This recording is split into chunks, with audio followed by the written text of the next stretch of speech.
Hi, welcome to PrimeTime Pickleball. My name is Jordan Briones, and in today's video, we're going to talk about the biggest strategy mistake that you're probably making up at the non-volley zone line. Now, you're not going to want to miss this.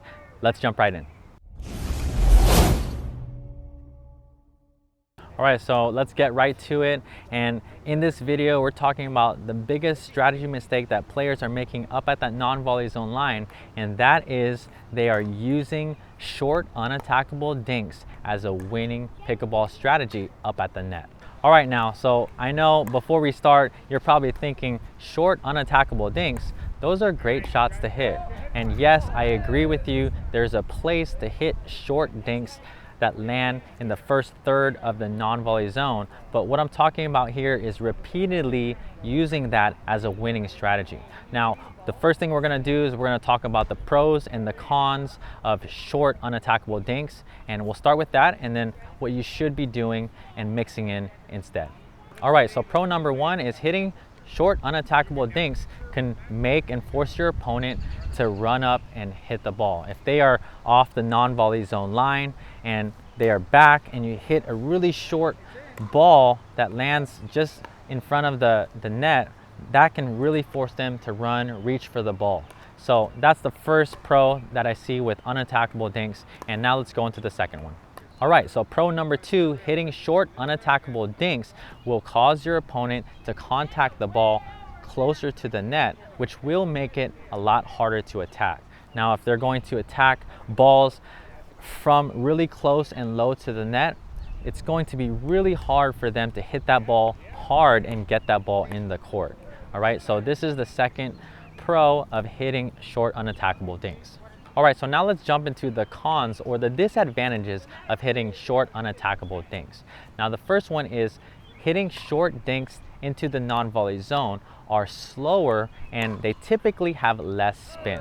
Now, because you have to get the ball up and over and for that ball to drop down, it's going to require more of an arc and that ball is going to be slower, okay? And the amount of spin, whether you're putting side spin, underspin, or top spin, for you to make it land really close to the net and land short, you're going to have to hit it with a flatter shot. So you're not going to be able to put as much spin as hitting it deep. When you implement the tips we're sharing in today's video, we're confident it will help your game. As helpful as these tips are, they're only part of the story when it comes to playing winning doubles pickleball. If you want to learn all the strategies you'll need to dominate the doubles court, then you'll want to check out our complete doubles system so you have a clear A to Z plan to follow. Because when you have a clear and proven plan, you can confidently and systematically win more points in games and have more fun on the court. Go to doublesystem.com today to learn all about it. All right, let's get back to today's video. All right, con number two or disadvantage number two. Hitting short unattackable dinks is higher risk. Okay, you have that net right in front of you. I can't tell you how many times I see players trying to aim right over the net and they're missing the top of the tape or they're just flat out missing into the net. Hitting short or shallow dinks can be really high risk. So now let's jump into the third one. All right, so the third and final con or disadvantage of hitting short unattackable dinks is that hitting short or shallow dinks into the non-volley zone will not press or put any pressure on your opponent in any way.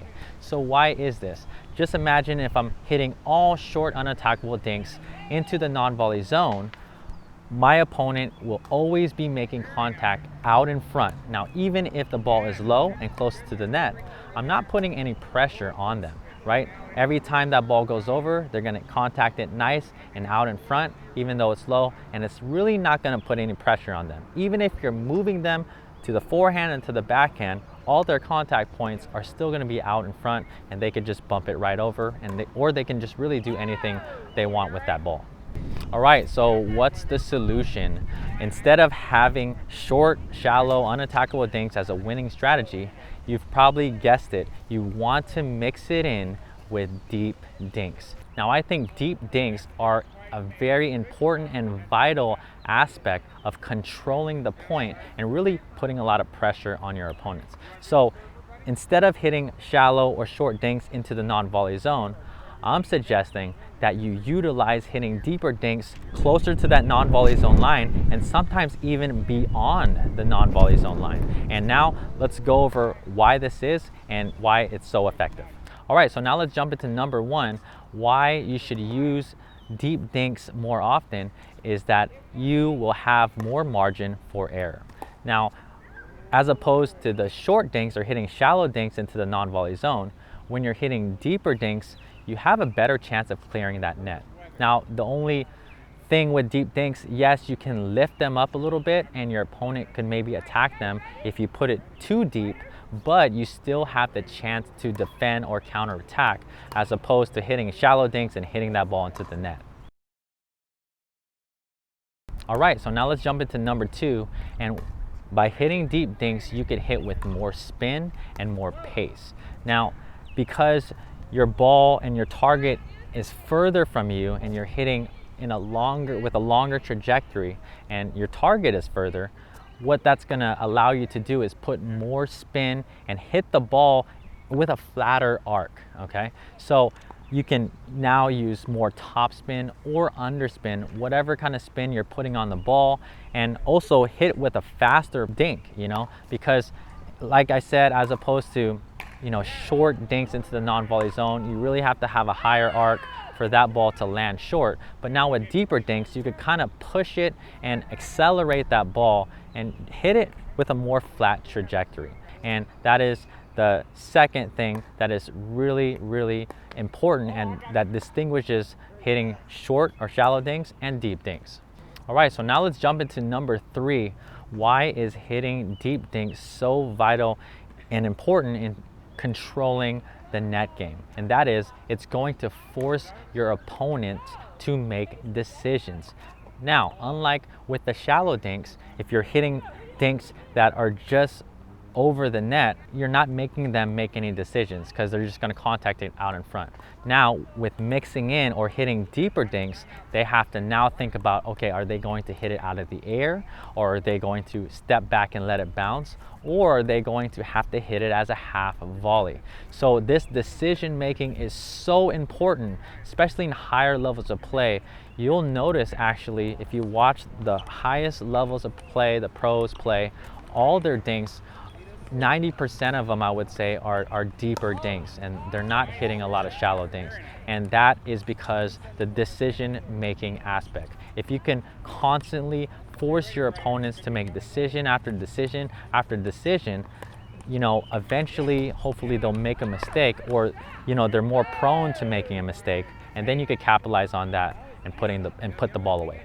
All right, so number four, why are deep dinks so effective and why do we think you should use them more often, is that you can force bad contact points. Now, unlike hitting shorter, shallow dinks, like we said, with the deep dinks, you can jam them up and make them contact really close to their body, or you can even force contacts on the side of them or even behind them, okay? With all these different options, moving the ball around to the forehand and to the backhand, you can really put them in tough spots and force them to hit really tough contact points, and that is going to put and apply a tremendous amount of pressure now, because they have to deal with taking it out of the air or letting it bounce or taking it right off the bounce, and they also are trying to get good contact points. But when you are forcing and hitting deeper dinks, that is going to be a lot harder for them as opposed to always hitting the ball out in front. All right, so now let's jump into number five, and that is deep dinks could force your opponent off the line and can back them up.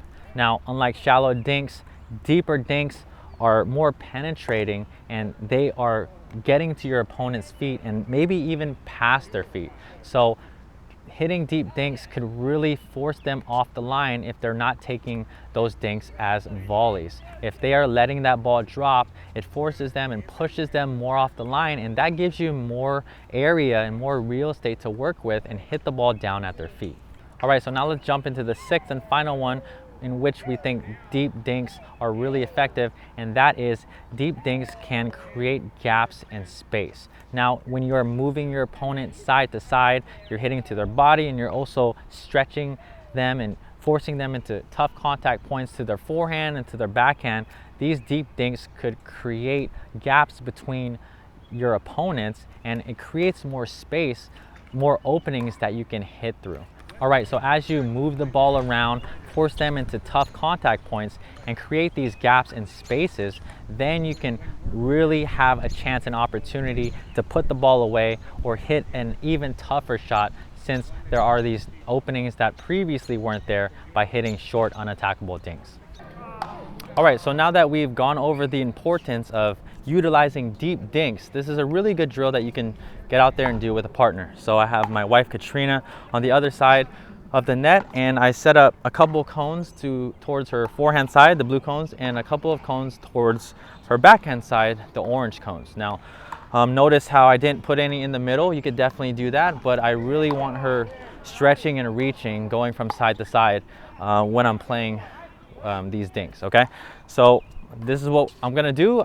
Those are my two targets, and I'm going to just try to hit them and force her to make that decision, let it bounce or take it out of the air. And then she can hit me dinks anywhere, but those are my two targets, and we could play a game like to 5 points, okay? So I'll show you an example right here. Here we go.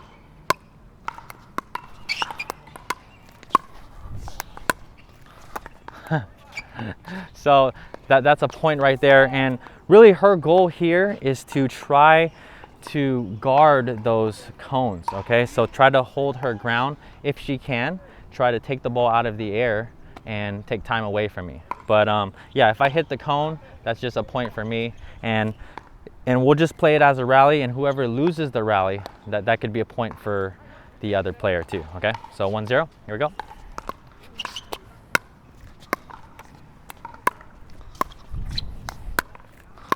Nice, good coverage, good.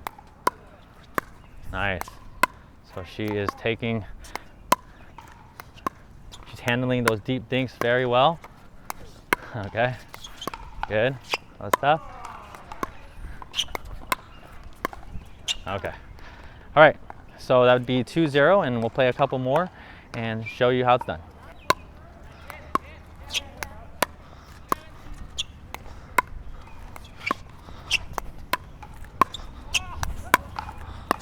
Nice.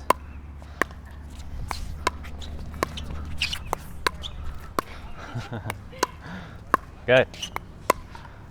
Oh, yeah. Okay. All right, so like you just saw, it's just a really fun game. It works on myself on hitting deeper dinks, and for her, it really works on taking the balls out of the air early so that she makes decisions. It helps her make decisions a lot faster. So it works on both sides. All right, so we really hope that you've enjoyed this video. Now remember, I'm not suggesting to never ever hit shallow or short dinks into the non-volley zone.